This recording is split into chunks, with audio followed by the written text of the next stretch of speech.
pinapansin. Pag di siya pinapansin, maano siya eh. Pati mo nga, nagingigit ako.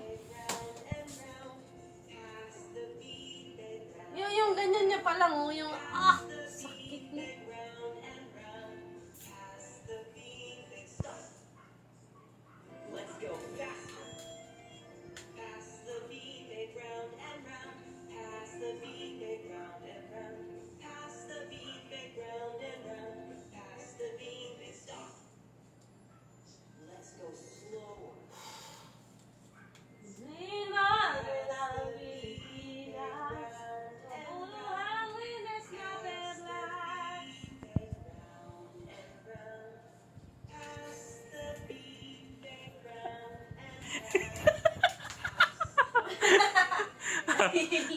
Sabi kasi, sabi na round round.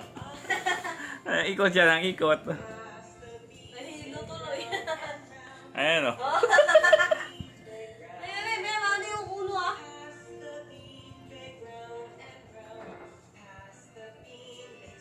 English speaking din to eh.